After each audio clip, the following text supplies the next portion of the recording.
안녕하세요. 책과의 행복한 만남이 있는 곳, 행복한 책 읽기의 정은임입니다. 안녕하십니까. 박경수입니다. 네, 박경수 씨. 네. 박경수 씨는 이렇게 뭔가 새로운 아이디어가 필요할 때 어떻게 하세요? 그냥 주로 혼자 생각하고요. 네. 그리고 뭐 친구한테 좀 자문을 구하기도 하고 또 때로는 책을 보기도 하고요. 사실은 제가 이 답을 얻기 위해서 질문을 드렸습니다.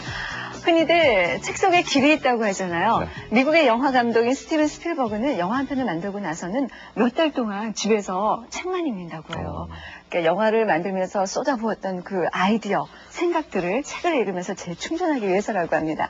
정말 우리를 새로운 세계로 안내하는 길은 책이 최고인 것 같습니다. 자, 오늘 행복한 책 읽기 여러분들께 이 책 읽는 즐거움을 드리도록 하겠습니다. 네. 자, 그럼 오늘은 또 어떤 이야기로 꾸며나갈지 먼저 화면으로 만나보겠습니다. 지난 10월 15일 고이즈미 일본 총리가 서울을 방문했다. 2002 월드컵을 앞둔 한일 정상 간의 만남.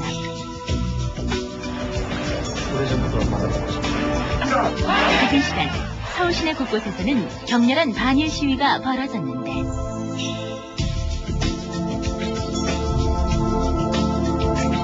새로운 세기를 맞은 지금 우리 국민의 반일 감정은 최고조에 달해 있다. 고이즈미 총리의 야스쿠니 신사 참배는 일본 군국주의의 부활이 아닌가 하는 우려를 낳고 있고 1981년 이후 또다시 불거진 역사 교과서 왜곡 문제 그리고 꽁치 분쟁까지 한일 간의 관계는 더욱 침몰하고 있다. 가깝고도 먼 나라 일본. 그동안 일본을 비판하기도 하고 이해하고자 하는 노력들은 끊임없이 이어져 왔는데 일본이 과연 그들은 누구인가? 새로운 21세기를 맞은 오늘 다양한 책들을 통해 일본의 오늘과 내일을 읽어보자.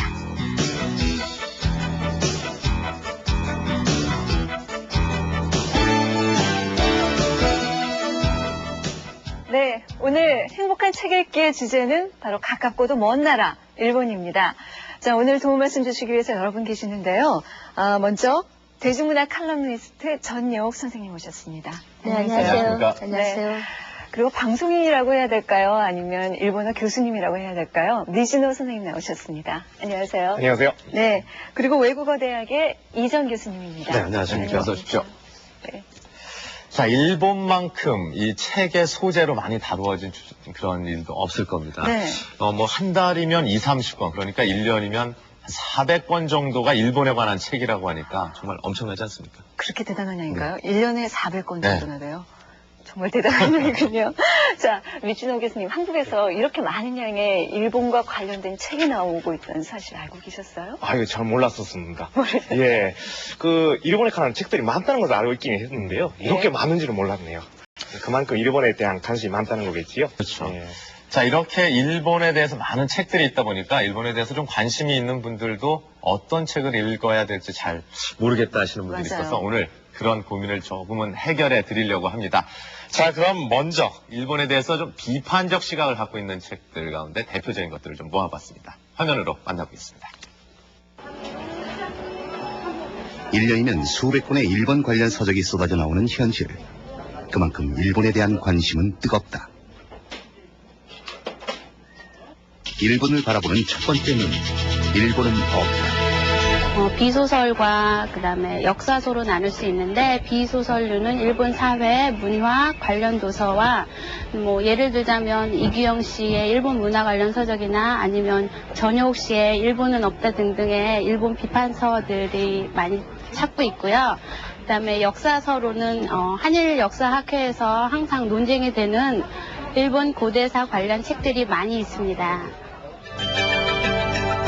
최근 인기를 끌고 있는 일본 비판사, 콤플렉스의 나라 일본. 저자는 풍요로운 경제적 이면에 감춰져 있는 일본의 정신적, 문화적 빈곤성을 꼬집고 있다. 부자 나라, 가난한 백성이라는 말로 표현되는 경제대국 일본의 실상과 허상.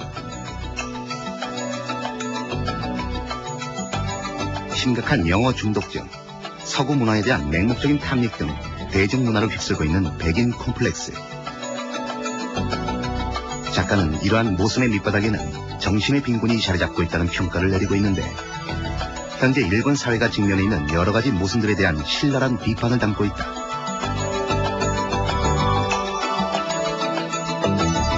일본의 역사 왜곡 문제를 정면으로 비판한 거짓과 오만의 역사. 자타가 공인하는 경제 선진국 일본은 왜 아직도 역사 왜곡을 일삼는 것일까? 저자는 역사 왜곡의 기원이 1300년 전 기록된 일본 서기의 거짓과 조작으로부터 시작됐다고 얘기한다. 일본 스스로를 중국이라 칭하고 일본과 천황이 세상의 중심이라고 주장하는 일본 서기. 저자는 천황의 권위를 확립하려는 목적으로 일본 고대사가 온갖 과장과 왜곡을 서슴지 않았다고 진단하는데,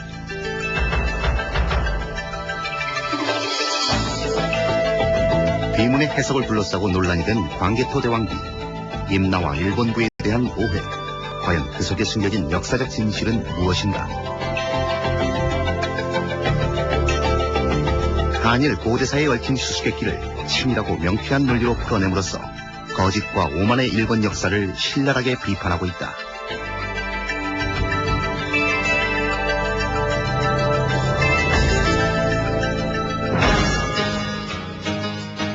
한국 출판계를 일본 논쟁으로 뜨겁게 달아오르게 한 화제의 책, 일본은 없다.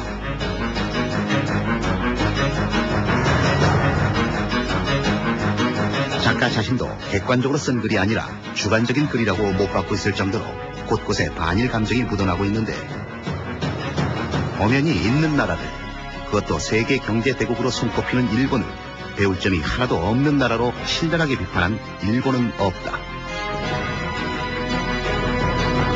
작가는 일본의 병폐적 사회 현상과 구조적 모순, 위선 등을 조목조목 지적하며 일본의 실체에 의문을 던진다.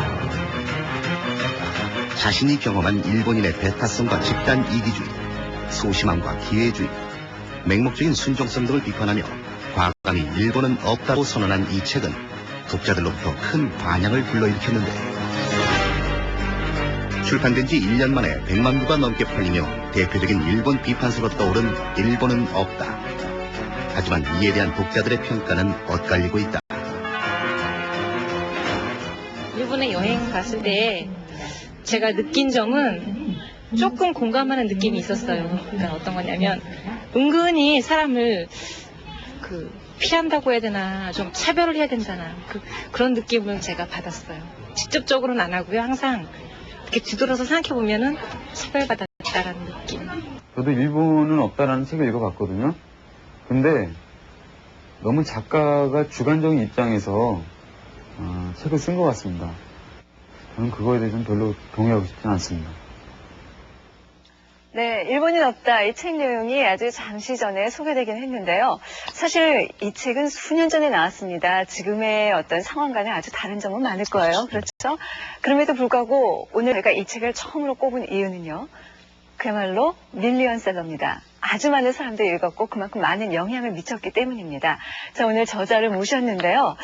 전유옥 선생님, 일본은 없다 이렇게 단정을 하셨어요. 그에 대한 얘기를 좀 듣고 싶어요. 일본에 대해서 제가 이렇게 특별히 이 반일 감정 그 자체를 갖고 쓴 것은 아니고, 네. 굉장히 기대를 했던 일본이었죠.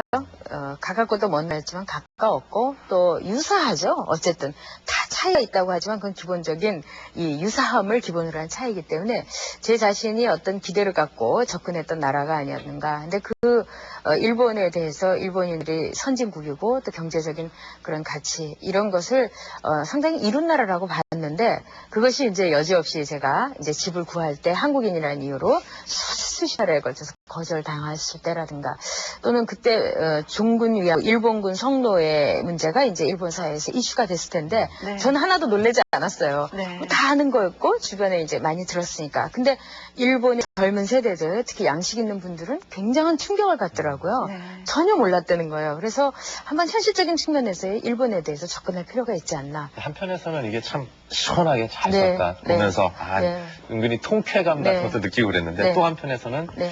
감정적이다, 네. 너무 주관적이다 네. 하는 비판도 나오고 또 그에 대한 책도 나오고 네. 그랬지 않습니까? 예. 그 점에 대해서는 어떻게 생각하세요? 좋게 생각합니다. 왜냐하면은 저는 어느 사회든지 뭐가 있다면 따르라 막 이렇게 해가지고 파시즘적인 일관적인 걸로 가는 사회는 발전이 없다고 생각해요. 그러나 가장 저는 그 사회에서 바람직한 거는 생각할 거리를 던져주고 논쟁을 불러일으키는 것이라고 생각했고, 그런 점에서 저는 저의 책의 역할은 충분하지 않았나. 자, 그러면 이정 교수님께 한번 여쭤볼게요. 이 책 읽어보셨어요? 칼럼니스트로서 리포터로서 상당히 날카롭고 아주 샤프하게 쓰신 그리고 재미있는 그런 글이라는 인상을 제가 받았습니다. 그러나 그 근거라든가 그다음에 논리성이 좀 부족하지 않을까. 그래서 특히 이 독자층들이 상당히 젊은 사람들이 많은 걸로 알고 있는데, 자칫 잘못하면 젊은 독자들한테 일본의 이미지라든가 일본의 사회 현상을 왜곡할 수 있는 그런 어떤 그 리스크가 있지 않을까 하는 그런 염려를 해봤습니다. 네. 일본을 비판하는 책들이 지금 최근에도 또 계속해서 나오고 있단 말이죠. 예. 일본인으로서 어떠세요? 예, 비판은 비판대로 다르게 받아야죠. 예. 근데 이게 제가 좀 우려하는 바는 그 경제 위기 때는 그 일본을 진짜 하는 책들이 많이 발렸습니다. 그리고 그 일본인이 쓴 한국 비판서가 많이 발렸어요. 그런 책들을 보면은 일본의 장점만 끌고 모아가지고 한국 사람은 이걸 배워야 된다. 그런 시점으로 쓰여진 겁니다. 반대로 이러한 그 일본 비판서가 일본의 그 단점만 끌고 모아가지고 한국 사람의 그 자긍심을 높이는 방향으로 쓰여질 우려는 좀 있지요. 네. 그러니까 이게 그 경제가 좋았을 때는 그 석유 보이라 쓰고 안 좋으면 연탄 보이라 쓰댔기 자꾸 왔다 갔다 하면 좀 객관성이 결여하지 않을까 그렇게 생각합니다. 네. 네. 요즘도 일본을 자주 왕래하시죠? 네, 네. 어떻게 생각하세요? 지금도 일본은 없다라고 생각을 하시나요? 이제 문제는 그렇습니다. 우리가 일본하고 한국하고의 사이에 있어서 지금도 일본은 없다라고 생각하는가?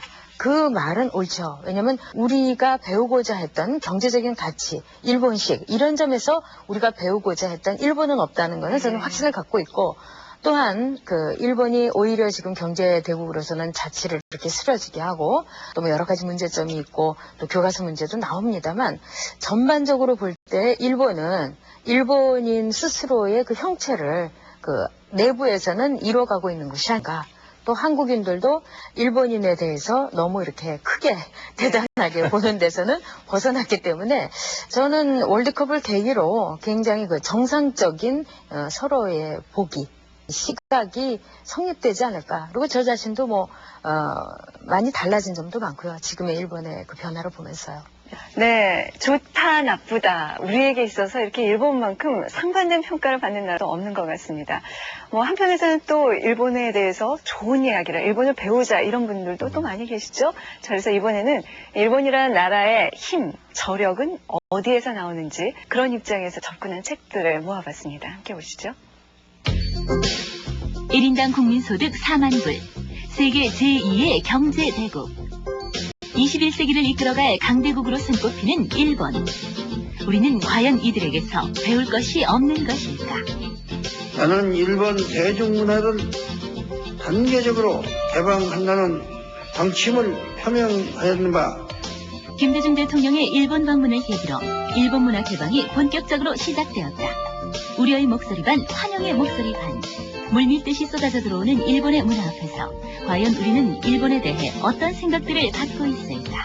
일본에 대해서 지금 주어져 있는 현재 이미지에 제가 영향을 받고 싶은 생각은 없어요. 제 나름대로 제가 접한 책이나 접한 애니메이션이나 어떤 여러 가지를 통해서 제가 나름대로 만들어 가고 싶고. 과거사를 생각한다면 별로 저도 좋은 감정은 아닌데요. 현재나 미래에 대해서 배울 점은 많다고 생각을 해요. 우리나라가 일본 문화에 대해서 너무 배타적인 시각을 갖고 있지 않나. 최근 10년간 일본에 대한 반일 담론들이 한국을 뜨겁게 달구고 있다. 쏟아져 나오는 일본 비판서들. 하지만 무조건으로 일본을 비판하기보다는 배울 건 배우자는 목소리가 높아지고 있다. 일본을 바라보는 두 번째 눈, 일본은 있다. 일본은 없다와 더불어 우리 사회에 일본은 없다, 있다의 논쟁을 불러일으킨 화제의 책, 일본은 있다. 일본은 없다가 주관적인 체험을 바탕으로 일본 문화를 비판했다면, 일본은 있다는 일본통 외교관이었던 저자가 일본의 근대사를 바탕으로 일본 사회의 이면을 객관적으로 바라본 책이다. 타문화에 대한 개방적인 자세, 왕성한 호기심과 학습력. 저자는 우리나라가 국제화를 성공으로 이끌기 위해서는 일본인들이 근대화 과정에서 보여줬던 자세를 과감히 배워야 한다고 주장한다. 외면할 수 없는 이웃나라 일본. 이제는 새로운 시각으로 그들을 바라봐야 하지 않을까. 욕하면서 배우는 일본. 일본 전문 저널리스트인 저자 조영욱이 오늘의 한국과 일본의 모습에 대해 쓴 칼럼을 모아 엮은 책이다. 일본의 정치, 문화, 스포츠 등을 다양한 사례와 에피소드를 중심으로 쉽고 재미있게 소개하고 있는데 주는 것 없이 미운 나라 일본. 하지만 이제 감정적 차원에서의 논쟁이 아니라 심리적 차원에서 일본으로부터 무엇을 배우고 버려야 할지 생각해보자. 누가 일본을 왜곡하는가? 일본 문학 연구자인 저자 박유하가 일본에 대한 우리의 시각에 과감한 질문을 던진다. 그동안 일본을 비판하는 각종 소설, 논문, 신문 기사들은 과연 객관적이었을까? 작가는 그런 의문점을 통해 우리의 반일 담론이 이성적이기보단 감정적이었고 논리적이기보단 비약적이었으며 때론 허상을 둘러싼 비판이었음을 조목조목 지적하고 있다. 그 단적인 예가 바로 우리의 반일 감정을 드높인 쇠말뚝 사건. 식민지 시대 일제가 민족 정기를 말살하려 전국의 명산 정수리에 쇠말뚝을 박는 만행을 저질렀다는 것인데 과연 일본의 풍수 침략설은 근거가 있는 것인가? 작가는 가장 객관적이어야 할 언론이 명확한 근거도 없이 감정적인 보도 행태로 오히려 국민들의 반일 감정을 부추기는 데 앞장서고 있음을 비판한다. 일본의 전통 문화 속에 일본을 강하게 만든 힘이 있다. 일본을 강하게 만든 문화 코드 16. 16인의 일본 전문가들이 일본을 이해하는 열쇠로 선택한 16개의 문화 코드. 일본의 차문화인 다도, 일본 전통 무사인 사무라이, 그리고 일본 전통 스포츠인 스모 등이 바로 그것이다. 다도 문화는 구도의 세계에 도달하려는 일본인들의 정신 세계에 그 뿌리를 두고 있다. 또 하나, 일본을 강하게 만든 문화 코드 중에 빼놓을 수 없는 것은 바로 장인 정신. 대를 이어 소박하게 자신의 가업을 지키는 일본인들의 장인 정신은 오늘날의 경제대국 일본을 있게 한 원동력이 되었다.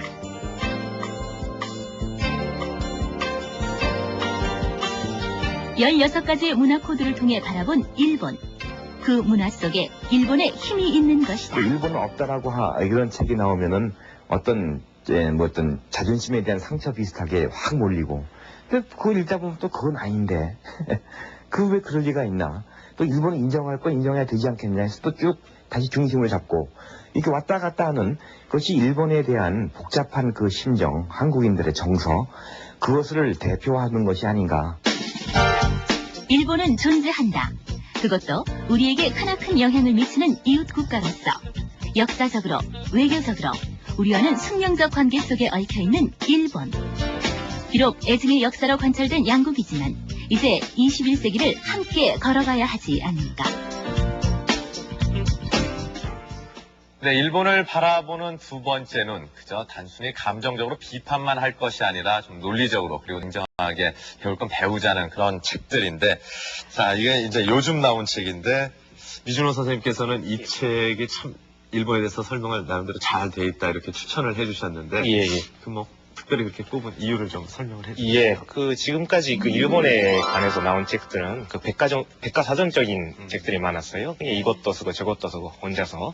근데 이것이 일본에 관한 전문가 여러 6명이 모아가지고 자기의 전공 분야에 대해서 쓴 것입니다. 그러다 보니까 어떤 목적 의식으로 갖고 그냥 쓴 것이 아니고 또 나름대로 학문적인 객관성을 유지하고 있는 그런 책들이 많지는 않습니다. 네. 네, 그런 책으로서 제가 꼽았습니다. 이정 교수님께서는 직접 여기 집필을 하셨는데, 네. 여기 보면 교수님께서는 일본의 장인 정신을 일본이 강하게 만든 문화 코드로 특별히 선택을 하셨어요. 네. 좀 저희가 흔히 장인 정신하면 그냥 어떤 대물림 정도로 생각을 하고 있거든요. 사실 그런 게 아닙니다. 정신의 대물림입니다. 그러니까 단순히 집에 어떤 유의 대물림이 아니라 정신의 대물림이거든요. 그런 대물림을 하는 과정에서 그동안의 노하우가 축적이 되고 개발이 되고, 그래서 바로 그런 장인 정신이 바로 오늘날의 선진국 일본이 있지 않을까. 저는 그렇게 생각하고 있습니다. 네, 이 장인 정신을 비롯해서 일본을 강하게 만든 문화 코드로 신사, 정원, 천황제 이런 여러 가지들이 책에 나와 있습니다. 그런데 그 중에 하나로 스모가 꼽혔어요. 그래서 저는 참 의외다라는 생각을 했는데 미진호 선생님 어떻게 이렇게 스모가 일본을 강하게 만드는 문화 코드라고 이야기를 할 수 있을까요? 설명 좀 부탁드릴게요. 그것은 스모를 아마 보셨던 분들은 바로 느끼신 바가 그냥 느끼하다, 징그럽다라고 생각하셨을 거예요. 근데 아마도 그걸 처음으로 보셨던 분들은 다 그렇게 생각하실 겁니다. 또 그것뿐만 아니라 아주 폐쇄적인 아주 직업사회이며, 그리고 몰이 스타일이나 복장 같은 것은 중세 또 근세적이죠. 그것은. 그리고 그러한 경기 운영이라든지 경기장 스타일도 완전히 복고풍입니다. 한국 실은 보면은 반스를 팬티를 아주 세련되게 입고, 또 머리도 단발머리고, 또 심판들은 요새는 민속 의상을 다 입고 나옵니다만, 전에는 나비 넥타이를 메고, 또 그냥 경기장에는 격장 사이 광고가 붙어 있었어요. 아주 세련되게 보이죠. 근데 실제적으로 보면은 그게 관객 수나 인기도로 보면은 스모 쪽이 일본 근내, 한국 근내에서만 보면은 스모 쪽이 훨씬 인기가 높거든요. 근데 이게 아주 복고적이고 고집스럽고 또 뒤떨어지고 있는 것 보이지만은 자기 나름대로의 가치관에 대한 고집, 그런 것이 오히려 전통을 준시하는 방향으로 근전적으로 적용해가지고 일본을 좀 강하게 만든, 스모를 강하게 만든 그런 요소로 적용하지 않았나, 그렇게 생각합니다. 자, 일본은 배울 게 없다, 또 일본은 배울 게 많다, 이런 책들을 여러분들께 지금 소개해드리고 또 그에 대해서 얘기를 나누고 있는데, 자, 이번에는 그러면 좀 평가를 받기를 일본과 우리 문화를 차분하게 비교를 잘 해놨다고 이렇게 평가받는 책들을 좀 소개를 해드리겠습니다. 네. 2002 월드컵 공동 개최로 그 어느 때보다 밀접한 관계에 놓여져 있는 한국과 일본. 하지만 한국인은 일본을 모르고 일본은 한국인을 모른다. 새로운 21세기를 맞는 지금, 이제는 서로의 다른 모습을 인정하고 객관적인 평가를 통해 올바른 한일 관계를 정립해야 한다. 한국인과 일본인의 의식, 민족성 등 양국의 차이를 집중 분석한 김용훈 선생의 사업작 한국인과 일본인.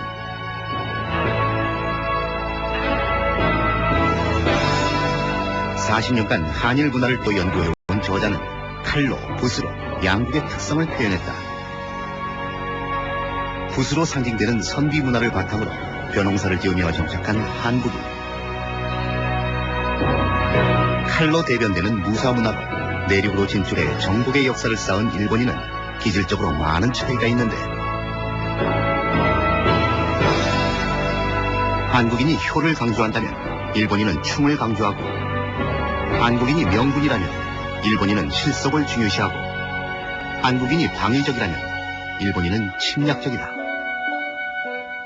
기본적으로 다른 것이 무엇이냐 하는 걸 찾아내서 이것을 민족의 원형이라는 말을 했습니다. 그래서 역사를 전개해 나가는 것은 그 민족의 원형이 다르게 다른 방법으로 역사를 전개한다. 일본 원형이 무가적인 그런 원형이 천황을 중심으로 해 전복적인 역사를 지금까지 해왔고, 한국 사람은 그 반대로 어떤 것이냐 같으면 문화적인 예의를 바르게 하고, 좀 공자맹자의 이상적인 사회로 만들자고, 이렇게 다른 역사를 전개해왔다. 한국인과 일본인은 양국을 비교 문화론적 식으로 분석, 서로를 객관적인 시각으로 바라본다.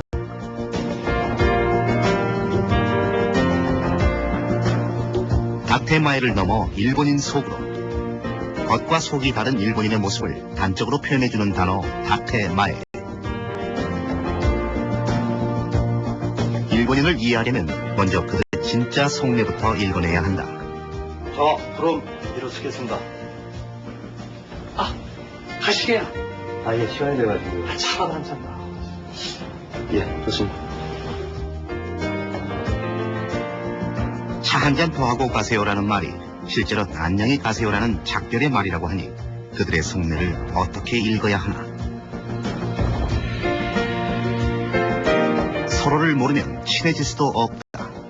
미즈노 교수가 제안하는 대일본인 전략법. 일본인과 친해지기 위해 우리들이 꼭 알아야 할 정보들을 꼼꼼히 짚어주고 있다. 네, 다테마에와 혼내. 자, 일본 책을 읽으신 분이라든지 뭐 일본에 관한 책 혹은 일본을 다녀오신 분들은 아마 이 말에 대해서 한두 번쯤은 들어보실 것 같아요. 근데 과연 이 말이 무엇인지 다테마에와 혼내 한번 설명을 보실까요? 혼내와 다테마에. 흔히 일본 사람을 두고 겉다르고 속다르다라는 표현을 많이 하는데요. 이것이 바로 혼내와 다테마입니다. 한자어로 표리부동이라고 할 수 있겠죠? 일본 사람은 아무리 친한 사이라도 자신의 마음을 좀처럼 드러내지는 않습니다. 이런 일본인들의 속내가 바로 혼내. 그 혼내를 가슴 깊숙이 묻어두고 겉으로 내세우는 명분이 바로 다테마인 것입니다. 네, 다테마에와 혼내 이렇게 감은 조금 잡히는 것 같은데요. 어떤 분들은 또 그런 질문들을 하시더라고요. 이렇게 국제화, 세계화된 시대에 과연 이 말이 유효한가? 일본인들이 아직까지 그 옛날 그런 마음으로 남아있을 것인가?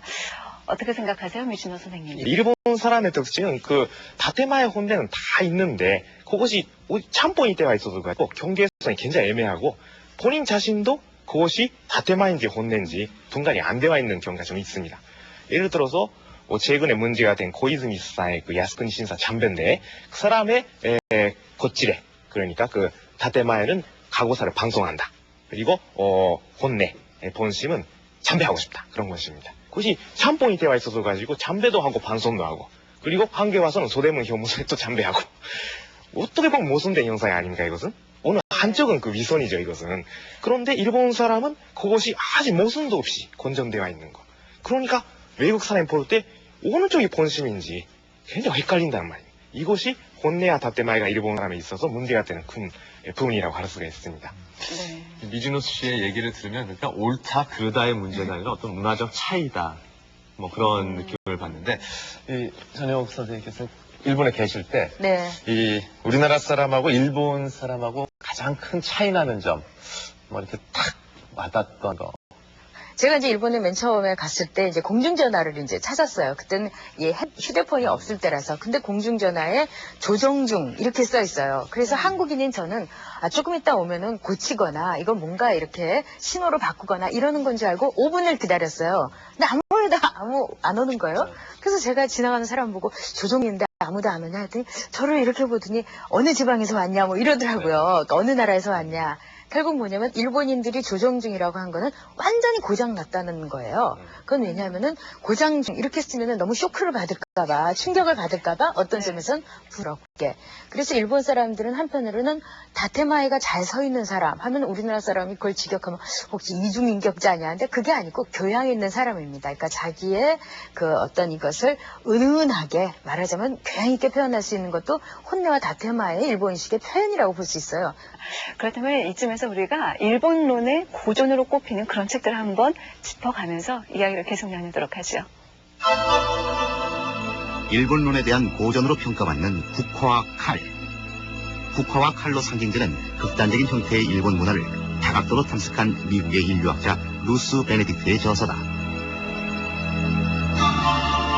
작가는 서구인의 상식으론 이해할 수 없는 일본인의 이중적 성격과 그 실체를 국화와 칼이라는 상징으로 보여주고 있다. 이 루스 베네딕트는 이 책을 쓰면서 그 문화의 바탕이나 문화의 틀이라는 것을 생각했는데 이 문화의 틀을 그 사람은 무엇으로 했냐면 부끄러움의 문화라는 자치 기고들을 했죠. 일본은 아까 그 포로 얘기도 했지만 무슨 토거리거든. 아주 잔인하면서 잔인하면서 어떤 경우에는 아주 섬세하고 국가를 사랑하는 것 같아요. 그래서 칼하고 국가의 모순성이 동시를 가지고 있다. 교만하면서도 아주 친절하고 이런 모순들은 어떻게 해석해야 될 것이냐. 작가는 문화 인류학적인 접근으로 공격적이면서도 수동적이고 호전적이면서도 심미적이며 무리하면서도 공손하고 용감하면서도 비겁한 일본인의 모순적 성격을 낱낱이 분석하고 있다. 일본의 한국에서 온 거 보면 아주 잔인하고 교만하고 견딜 수 없는 만큼 그 잔인한 백성이다 하는데 일단 일본의 학생들이 언론 갔다 오면은 이런 사람 친절거든. 친절하고 질서를 지키고 예의 바르고 그런다 말이에요. 그 모습을 동시에 느낍니다. 그것을 이해하려면 이 책을 한번 읽어보고 싶어요. 국화와 칼과 함께 외국인이 쓴 최고의 일본인론으로 손꼽히는 축소지향의 일본인. 축소의 논리로 일본을 해부한 이 책은 일본에서는 현대의 고전으로까지 평가받고 있는데, 저자는 일본은 축소를 지향할 때 더욱 강력한 힘을 발휘하는 독특한 문화를 가지고 있다고 진단한다. 특히 일본이 경제 대국으로 성장할 수 있었던 것도 바로 일본이 축소 문화를 지향하기 때문이라는데,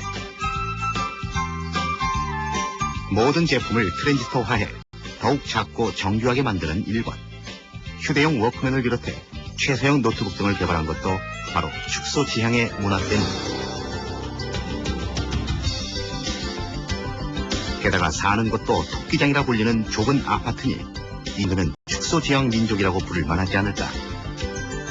일본인의 하나의 사회는 무가 사회이고, 무가 사회는 엄격한 계급 사회거든. 그러니까 일본 사람들에게 가장 중요한 가르침은 무엇이냐면 자기 있는 자리를 알아가리고 그 분수를 지킨 것이고요. 그것만을 열심히 하더라. 그러다 보니까 다른 세계를 안 보고 조그마한 세계만 보죠.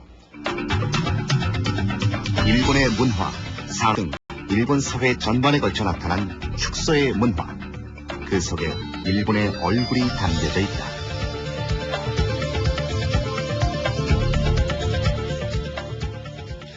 네, 국화와 칼, 어떻게 보면 어울릴 것 같지 않은데 바로 이 두 단어가 일본을 가장 잘 대표하는, 상징하는 말이 아닌가 싶은데, 이정 교수님 좀 자세한 설명을 해주시죠. 존 베네딕트 여사가 국화 칼이라는 책에서 나타내고자 한 것은, 국화라는 것은 낙엽이 다 지고 꽃이 다 진 상태에서 흐르지 않습니까? 그런 아주 가뜻한 그런 국화지만 속에는 칼이 품어져 있다는 거죠. 그러니까 아주 무서운, 상당히 심볼릭한 그런 표현을 국화라는 칼에서 이분은 표현을 하고 있습니다. 그래서 일본 사람들의 어떤 호전적인 성격, 무서운 성격이 바로 국화 속에 숨어 있다라고 표현을 할 수가 있겠습니다. 네. 그런데 이 국화와 칼은 사실 미국인 인류학자가 그렇죠. 쓴 거잖아요. 그러니까 일본 사람이 아니라 외국인이 썼는데 이렇게 고전으로 꼽히는 이유, 미진호 선생님 어떻게 생각하세요? 일본에서도 좀 많은 좋은 평가들, 높은 평가들을 받았어요. 근데 제가 일본이 늘어서 느낀 바를 얘기하면은 정말로 이게 시대적인 흐름으로서 안 맞는 부분도 많지만은 아주 정말로 이 전곡을 지르는 부분도 있습니다. 예, 제가 가장 인상 깊게 느꼈던 것이 죄하고 수치에 대한 부분인데요. 네. 서양인들은 훼손을 안 된 거, 기독교적인 윤리로 훼손을 안 된 것을 죄로 생각하는데 비해서 일본인은 죄보다는 죄가 탄로가 있을 때 사회적으로 보면 수치를 보다 좀 부끄럽게 여긴다는 대목입니다. 외도를 했을 때는 서양인들은 먼저 외도는 해서는 안 되는 것이고, 그래서 수치다 그렇게 생각하는데 비해서 일본인은 외도는 하면 안 되는데 탄로가 안 나면은 그건 그것이다 해가지고 넘어가 본다. 그 탄로가 났을 때 완전히 철없이 사회적으로 매장되는 그런 수치를 느낀다. 그런 지적이 있어서 가지고 아주 인상 깊게, 예, 제가 일본 사람이니까 네. 믿으셔도 괜찮아요. 외도는 안 하고 있으면 좋네. 뭐 보셔서 알겠지만 정말 일본에 대해서는 이렇다 저렇다 말들도 많고 또 책들도 굉장히 많이 나와 있잖아요. 네. 그래서 어떤 책들을 읽어야 시간이 적은 상황에서 조금씩 읽고 많이 알면 좋잖아요. 그래서 일본 전문가들이 또 추천하는 책들을 알아봤습니다. 먼 나라, 이웃 나라, 일본. 지리적으로는 가까우면서도 어딘지 모르게 거리감이 느껴지는 일본의 역사와 문화를 쉽고 재미있는 만화로 읽을 수 있는 책이다. 이원복 교수가 12년간의 일본 연구와 수십 차례에 걸친 현장 작사를 통해 일본 사람, 일본 문화와의 객관적인 만남을 시도했다. 이렇게 어려운 일본 이야기를 이렇게 쉽게 설명할 수 있었던 책이 과연 우리에게 있었던가. 그리고 이 책에 안에 들어있는 내용은 사실은 굉장히 딱딱한 것들이에요. 뭐 정치 포함해서 경제 포함해서 사회 포함해서 그러나 이 책을 보면 다른 책에서는 굉장히 어렵게 받아들이고 어렵게 해석해야 되는 것들을 정말 쉽게 그러나 틀리지 않고 정확하게 알 수 있다는 거죠. 이 책은 일본에서도 큰 화제를 불러일으켰는데 만화로 엮었지만 그 어떤 책보다 일본에 대해 객관적이고 정확하다는 평가를 받았다. 총 2권으로 엮여진 이 책은 일본인에서는 섬나라 일본의 독특한 모습과 일본인들의 문화를 엿볼 수 있으며 일본 역사편에서는 일본의 정치와 역사를 통해 일본의 낯선 모습들을 쉽게 이해시켜준다. 일본에 관심 있는 사람이라면 놓칠 수 없는 책이다. 습관으로 본 일본인, 일본 문화. 일본인 민속학자가 일본인들의 오랜 습관을 통해 그들의 문화를 읽어내는 방법을 이야기한다. 작가는 일본은 왜 숟가락이 없는가라는 작은 질문으로 시작해 일본의 음식 문화사를 파고드는데 과거 벼농사가 부족한 일본인들의 주식은 잡곡밥. 잡곡밥은 쌀밥과 달리 찰기가 없어 그릇에 입으로 가져가 젓가락으로 쓸어 먹는 게 가장 편했기 때문에 숟가락이 필요 없었던 것이다. 스쳐 지나갔던 그런 작은 것들이 이 책을 통해서 다 또렷하게 부각이 되더란 얘기죠. 젓가락이 왜 짧았나, 일본 사람들은 왜 다다미에 살았나, 또 일본에는 왜 목욕 문화가 발달하고, 또 뭐 등등 주택이라든지 어떤 또 일본 사람들의 그 장려 문화라든지 이런 일상생활에 관한 그 작은 것들이 아주 분명하게 다 원인이 있었다는 그런 면에서 일본을 어렵지 않게 접근할 수 있는 좋은 방법 중에 하나라고 생각이 돼요. 흔히 지나칠 수 있는 작은 습관들에 대한 얘기지만 책을 읽다 보면 일본 문화의 깊은 뿌리를 이해할 수 있는 좋은 기회가 될 것이다.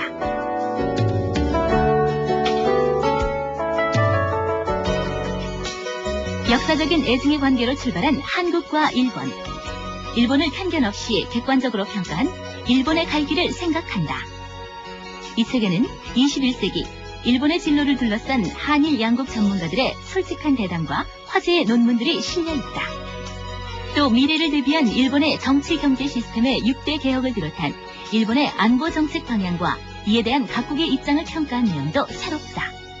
매스컴에서 보수 우경화 그런 문제도 있고 또 우리는 어렸을 때부터 우리 할머님이나 할아버님들이 일본은 이게 군국주의를 부활시킨다. 반드시 대륙을 다시 침략해온다. 이런 경고의 말씀도 많이 들어왔습니다. 일본이 객관적으로 과연 어떻게 갈 것인지 또 일본이라는 것은 우리의 가장 가까운 이웃입니다. 또 문화적으로도 가장 가깝고 언어적으로도 가장 가까운 이웃입니다. 싫든 좋든 우리 주변에서 같이 살아야 될, 더불어 살아야 될 이웃이기 때문에 그 이웃과 더불어 살 수 있는 일본을 알 수 있는 하나의 중요한 지혜를 여기 담고 있는 것이 아닌가라는 생각이 듭니다. 네, 오늘 행복한 책 읽기, 일본에 관한 고전에서부터 새로 나온 책까지 다양한 여러 가지 책들을 살펴봤는데요. 네. 지금 시간이 늦은 시간이잖아요. 네. 그래서 혹시 졸린 분들이 좀 계실지도 모르겠어요. 그래서 저희가 오늘은 특별히 이 시청자 퀴즈를 준비했습니다. 네. 자, 문제를 잘 들으시고 그 답을 좀 저희들께 알려주시면 또 푸짐한 선물이 준비되어 있죠. 네. 자, 문제 드리겠습니다. 국민적 인기를 얻고 금년 4월 일본 총리가 된 사람의 이름을 묻는 문제. 너무 쉽나요, 오늘 문제는? 좀 쉬운 것 같은데요. 정답은 인터넷 imbc.com 저희 MBC 홈페이지로 올려주시면요. 또 여러분의 여러 가지 의견들을 저희가 겸허하게 받아드리겠습니다. 시청자 여러분의 많은 참여 부탁드릴게요. 자, 오늘 1시간 동안 저희랑 같이 하신 분들 이제 일본은 조금은 좀 보이지 않을까 그런 생각이 들어요. 예. 자, 여기 함께 해주신 여러 선생님들은 일본에 대해서 마지막으로 어떤 생각을 가지고 계신지 또 어떻게 우리가 일본을 바라봐야 될지에 대해서 저희가 조금 여쭙겠습니다. 먼저 전혜영 선생님. 네, 저는 이제 일본에 대해서 너무 의식하지 않고 한국의 독자적인 길을 가는 게 가장 좋지 않나 개인적으로는 이렇게 생각을 합니다. 네. 또한 앞으로 한 10년 내지 5년 동안에 그 일본의 그 대외적인 또는 일본의 국내 정치나 이런 걸 볼 때 우리도 나름대로 일본에 대해서는 판단을 해야 될 시기가 아닌가. 그래서 앞으로의 한 4, 5년, 10년 이때가 굉장히 중요한 시점이 되겠다 이런 생각을 하고 있습니다. 이 교수님도 21세기를 지금 살아는 만큼 살지 안 살지 모르겠습니다만은 21세기를 더 많이 살아갈 젊은 사람들에게 있는 그대로의 일본을 정확하게 객관적인 시각에서 전해주는 그런 그 좋은 양서가 많이 배출되었으면 그런 제 바람입니다. 네. 마지막으로 미순호 선생님. 예, 이제 일본은 뭐뭐시다, 뭐뭐 한 나라 일본, 그런 거시적인 시각으로 본 그 책들은 이제 한물 갔던 것 같습니다. 네. 지금부터는 미시적인, 아주 전문적인, 그리고 아주 객관적인 시각으로 쓴 책이 주를 이루죠. 일본에서도 한국에 관한 책들은 그런 흐름을 타고 있는 것 같아요. 그러한 흐름이 양극한 게 일처를 했으면 좋겠습니다. 자, 여러분 오늘 어떠셨습니까? 좀 일본에 관해서 아마 관심도 좀 높아지고 또 조금은 알게 되지 않았을까 그렇게 싶은데요. 자, 오늘 저희와 함께 하신 여러분, 일본에 관한 책들 많이 읽으시는 그런 좋은 기회가 됐으면 좋겠습니다. 네. 자, 오늘 순서는 여기서 마치겠습니다. 늦은 밤까지 함께 해주신 여러분 고맙습니다. 고맙습니다.